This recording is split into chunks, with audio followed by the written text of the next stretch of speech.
সবাইকে আসসালামু আলাইকুম। কেমন আছেন সবাই? এই জিনিসগুলো হচ্ছে আমার মায়ের পাঠানো। আসলে মায়েরা ছাড়া আর কে পাঠাবে, আর কেউ নেই পাঠানোর। তো এই জিনিসগুলো হচ্ছে মা অনেক দিন যাবৎ পাঠানোর জন্য খুব মানে মেরাজের বাবাকে খবর দিতেছে, কিন্তু মেরাজের বাবা সময় পাচ্ছে না যাওয়ার জন্য। ফাইনালি আজকে হচ্ছে গিয়েছিল, তো মা এখানে অনেকগুলো আম ফ্রিজে রেখেছিল। অনেকগুলো বললো যে আসতে মানে মেরাজের বাবার যাইতে দেরি হয়েছে, সেজন্য অনেকগুলো আম নষ্ট হয়ে গিয়েছে, ফেলে দিতে হয়েছে। আর এই আমগুলো ছিল কাঁচা, আর ওই যে নিচের আমগুলো ছিল পাকা, আর সাইডের যে কয়েকটা আম ওটা ছিল আমার নানির বাড়ির আম। ছিল হচ্ছে রান্না মাংস, তারপর কাঁচা মাংস, দুধ, কাঁঠালের বিচি, অন্য আরও অনেক জিনিসপত্র ছিল। আসলে পৃথিবীতে প্রত্যেকটা মায়েরাই মনে হয় এরকম করে। আসলে মায়ের মতো সেকেন্ড পারসন এই দুনিয়াতে আর কখনো হবে না। কিছুদিন আগে সামনে একটা পোস্ট মানে ইদানিং প্রায়ই আসে, যেখানে লেখা থাকে যে পৃথিবীতে এত ডাক থাকতে শাশুড়ি মাকে কেন মা বলে ডাকতে হয়, যার মধ্যে কোনো মায়ের ছিটা ফোঁটাও নেই। আসলে এই কথাটা বিশ্লেষণ করলে এরকম হয় যে পৃথিবীতে অনেক শাশুড়ি আছে মায়ের মতো, আবার অনেক শাশুড়ি আছে যে যার মধ্যে মায়ের কোনো ছিটা ফোঁটাও নেই।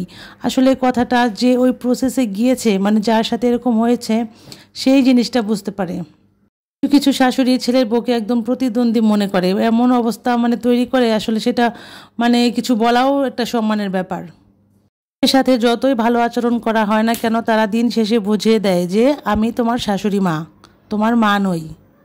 হচ্ছে এইদিকে তো রান্না বান্না আমি দুপুরে রান্না করতেছি, শুটকি মাছের তরকারিটা আমি রান্না করে ফেলেছি, আর এখনও যে এই মাছটা রান্না করতেছি। এই মাছটার ভিতরে এত বেশি ডিম, এই মাছটা খেতে আমার ভীষণ ভালো লাগে। আমি প্রায় সময় মেরাজের বাবাকে দিয়ে শুধু আমার জন্য এই মাছটা আনাই।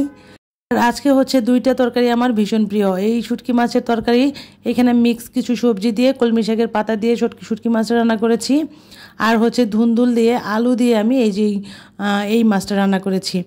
তো এই তো আমার মাছটা সুন্দর মতো কষিয়ে নিলাম। আমি অলমোস্ট সময় মাছটা আমি কষিয়ে রান্না করি। আমার নিজের জন্য হলে আমি কষিয়ে রান্না করি, মেরাজের বাবার জন্য হলে মাঝে মাঝে আমি মাছটা ভাজি করে রান্না করি।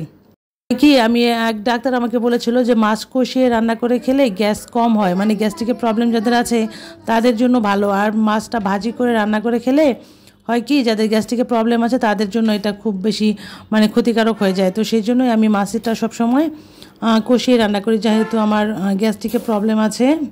এই তো আমার সুন্দর তরকারিটা হয়ে গেছে, দেখতে কি সুন্দর লাগছে, খুবই ইয়াম্মি লাগছে, কালারটা অনেক সুন্দর এসেছে। দুইটা তরকারি ভীষণ মানে ইয়াম্মি লুকিং এসেছে।